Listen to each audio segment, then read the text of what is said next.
안녕하세요. 결혼 7년 차에 아이 하나를 키우고 있는 30대 여성입니다. 제가 이렇게 여기에 찾아온 건 제가 비로소 남편과 완전히 남남이 되었거든요. 그래서 그동안 어디에도 말하지 못했던 제 이야기를 마지막이다 생각하고 허심탄회하게 털어놓으러 왔어요. 물론 다 끝난 마당에 구질구질하게 못하러 옛날 이야기를 하냐 하는 사람들도 있겠지만요.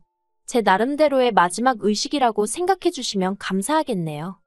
남편과 결혼 이야기가 오가던 당시만 하더라도 남편은 물론이고 시댁 식구들과도 사이가 안 좋은 건 아니었어요. 만약에 그랬다면 결혼 자체를 하지 않았겠지요. 남편과는 지인의 소개로 만나 인연을 사귀었는데 당시 남편은 회사를 다니는 직장인이었어요. 다만 공무원 시험에 3년이란 시간을 쏟아붓고 그래도 결과가 좋지 않아 뒤늦게 직장 생활을 시작한 경우였거든요. 그래서 결혼 이야기가 나왔을 때도 모아놓은 돈이 많지가 않더라고요. 그런데 지금이라면 돈을 좀 더 모으고 결혼하자 했을지도 모르겠지만 그 당시에는 제 나이가 32로 홍기가 꽉 찼었다고 해야 할까요? 그렇다 보니 친정부모님 주변에서 딸은 언제 시집가냐, 그래서 손주는 언제 안아보냐, 간섭하는 친인척들이 꽤나 계셨던 것 같아요. 친정부모님은 돈도 돈이지만 홍기를 놓치지 않았으면 좋겠다며 결혼을 그냥 진행하라 하셨습니다. 그리고 솔직히 저도 한 살이라도 어리고 예쁠 때 드레스를 입고 싶은 마음이 있었거든요. 그래서 남편이 모은 돈이 2,500밖에 없었지만 결혼을 진행하게 되었어요.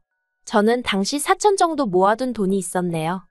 그런데 시댁에 인사를 드리러 간 날, 시댁에서는 당신들 노후 준비는 되어 있는 상황이었지만 결혼하는 자식한테 목돈을 해주기는 어렵다고 하셨습니다. 실제로 남편보다 3살 많은 신우도 시집갈 때 거의 아무것도 받지 않고 갔다면서요. 솔직히 시부모님이 해놓고 사는 걸 보면 그렇게 빠듯해 보이지는 않았지만 어쨌든 없다고 하시는데 제가 그걸 추궁할 것도 아니고 당장 남편도 별말 없이 가만히 있었거든요. 그래서 조금은 서운한 마음이 들었지만 알겠다고 했습니다. 그렇게 7천이 조금 안 되는 돈을 가지고 신혼집을 알아보기 시작했어요. 그런데 저희가 가진 돈으로는 선택지가 많지 않더라고요. 아무리 발품에 손품, 눈품까지 팔아봐도 제대로 된 집에 들어가기란 하늘의 별 따기처럼 느껴졌달까요. 오죽하면 부동산에 갔다 온 날이면 저도 모르게 눈물이 나서 퉁퉁 부은 눈으로 잠들기도 했지요. 그리고 이런 상황을 제가 아무리 티내지 않으려고 했어도 결국 친정어머니가 눈치를 채셨던 모양입니다. 하루는 저를 불러 마음 같아선 다른 부모들 마냥 목돈을 척척 내주고 싶은데 그렇게 해주질 못해 미안하다 하시대요. 그러면서 사정상 준다고는 못하지만 필요하면 엄마가 빌려줄 수는 있다며 이자는 안 줘도 된다고 멋쩍게 웃으셨지요. 솔직히 당시 남편이나 저나 200에서 250 언저리로 벌던 상황에 이자라도 아낄 수 있는 게 어딘가 싶대요. 그래서 염치불구하고 친정부모님한테 손을 벌렸습니다. 8천 빌렸어요. 그리고 이후로 있는 돈 싹싹 긁어서 서울 외곽에 지어진 지 거진 30년 가까이 되었던 아파트 하나를 샀습니다.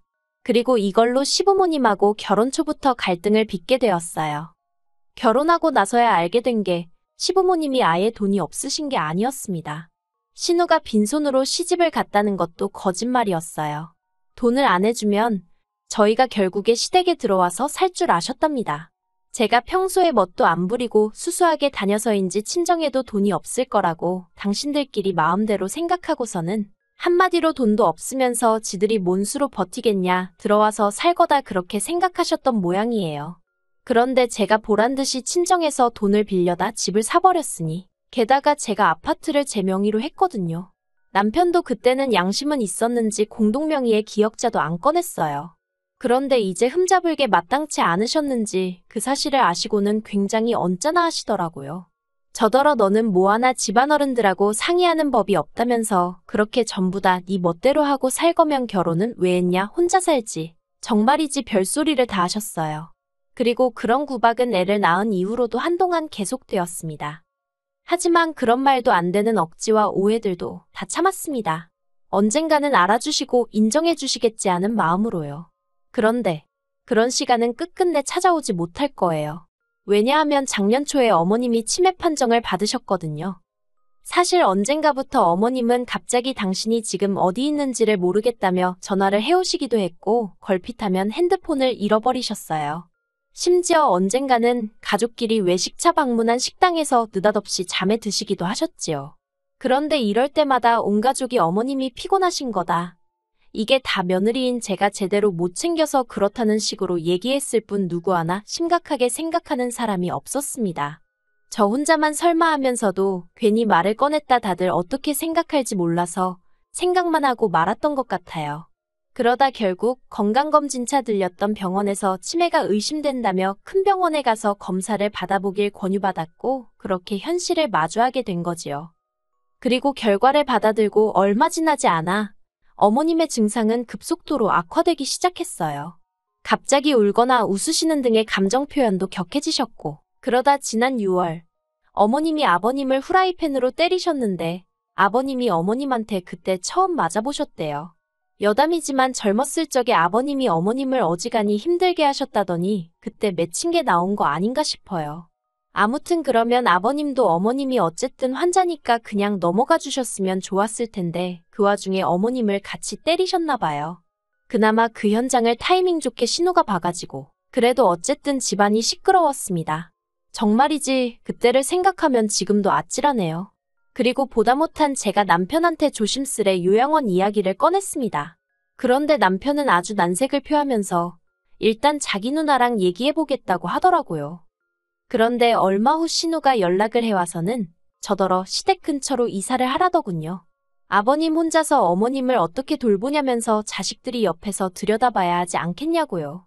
저도 물론 아버님이 힘드실 건 잘 알고 있었습니다. 평생을 대접받고만 사시던 분이 갑자기 아이가 되어버린 어머님을 돌보며 살려니 여러 가지로 애로사항이 많으셨을 거예요. 하지만 저는 아이 때문에라도 친정의 도움이 필요했는데 시댁 근처로 이사를 했다간 친정하고 거리가 1시간 넘게 멀어져 버리니 그럴 수가 없었지요. 그리고 전업인 신우와 달리 저는 맞벌이를 하고 있었기 때문에 시간적 여유가 없었어요. 제가 회사를 관둬도 될 만큼 남편이 월급을 많이 받는 것도 아니었고요. 그래서 결국 합의한 게 저더러 주말마다 아이를 친정에 맡기고 시댁에 내려오랍니다.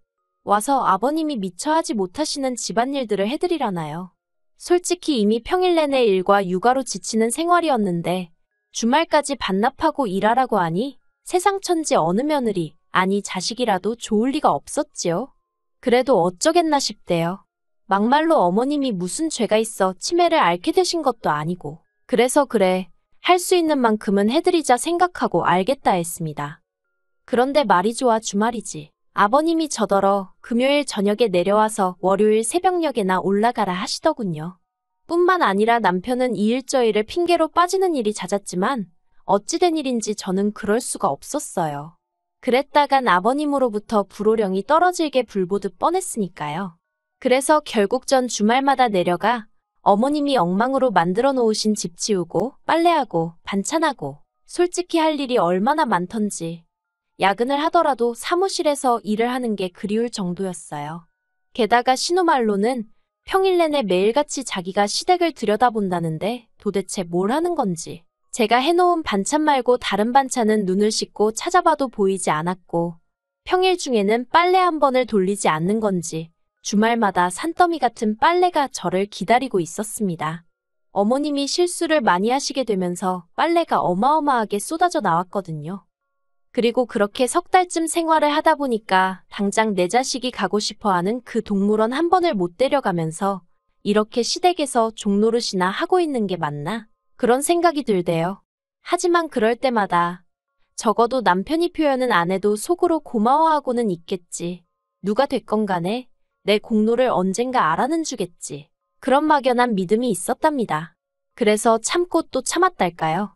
그러다 얼마 후 저는 생각지도 못한 임신 소식을 확인하게 되었습니다. 계획에 있던 임신은 아니었지만 너무 감격스러웠어요. 항상 아들 하나 딸 하나 있으면 좋겠다 생각했기에 당시에는 아들인지 딸인지도 몰랐는데도 벌써부터 기쁘더라고요. 친정부모님의 도움을 좀 더 오래 받게 되면서 죄송한 마음이 컸지만 친정부모님은 그런 건 신경 쓰지 말라며 축하해 주셨습니다. 첫째 때는 사는 게 빠듯해서 산후조리원 구경도 못했는데 이번에는 그러지 말라면서 친정부모님이 따로 500만 원도 챙겨주셨지요. 그런데 시댁의 반응은 냉담했습니다. 제가 임신 소식을 알리며 더 이상 주말마다 시댁에 내려갈 수 없다고 말하자 신우가 처음 했던 말이 저더러 왜 그렇게 사람이 경솔하냐대요. 황당해서 경솔하다니 그게 무슨 소리냐 했습니다. 그러니까 신우가 정말 나을 거냐면서 자기가 수술비는 대줄 테니 이번에는 포기하라는 사람으로서는 감히 입에 담을 수도 없는 말을 꺼냈어요. 미안하지만 자기한테는 자기 어머니가 더 소중하다면서 저한테도 있는 사람부터 챙기는 게 맞지 않냐며 생각을 잘 좀 해보라고요. 제가 말도 안 되는 소리라고 나을 거라 했습니다. 그랬더니 아버님은 한다는 말씀이 그래 나으려면 나아라. 그런데 애 낳는 거랑 시댁에 내려오는 거랑 무슨 상관이냐입니다. 제가 체력적으로 힘들어서 안 된다고 했더니 그러면 회사를 관두고 아예 시댁에 내려와서 지내면 되겠다나요. 한참을 듣고 있다가 어이가 없어서 두 분 다 진심이시냐 했습니다. 그리고는 남편더러 무슨 말이라도 좀 해봐 그랬어요. 그런데 남편이 입을 꼭 다물고 아무 말도 안 하고 있더라고요. 결국 이도저도 해결이 안 나고 그렇게 저랑 남편이 집으로 돌아왔습니다. 남편더러 왜 가만히 있었냐고 따졌어요. 그리고 그렇게 어머님 상태가 걱정되면 당신이 내려가서 아버님이랑 같이 지내라 했지요.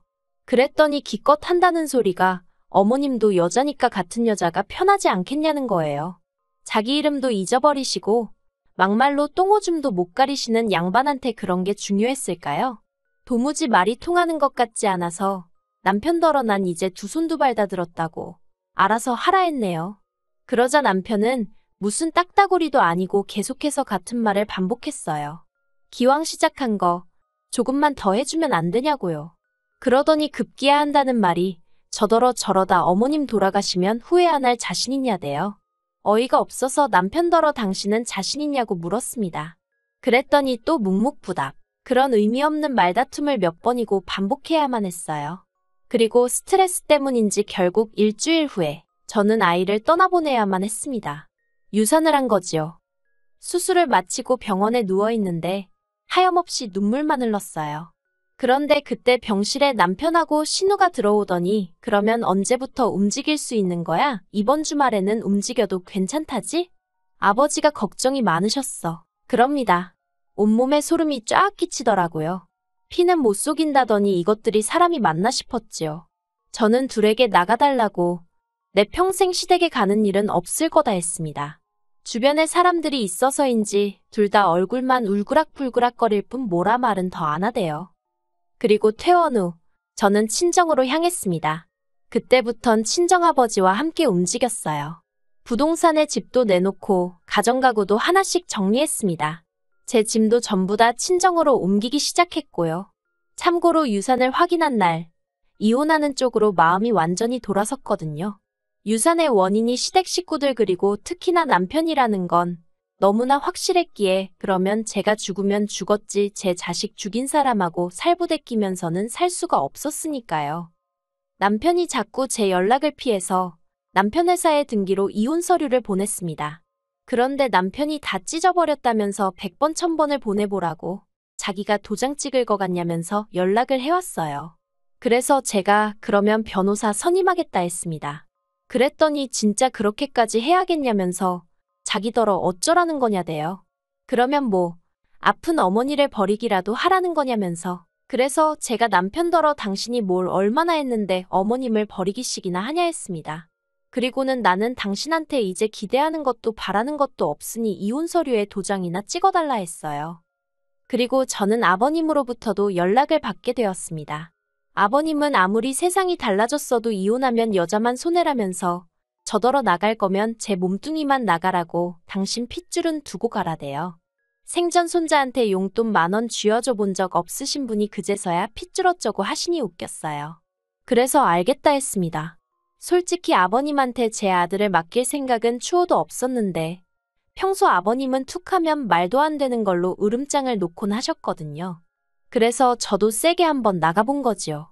그리고 아니나 다를까 제가 지금 아이를 시댁에 데려다 놓을 거냐 하니까 갑자기 당신이 키울 건 아니라면서 일단 기다려보라며 한 발 빼시더라고요. 그리고 그제서야 신우가 저더러 미안하다며 연락을 해왔습니다.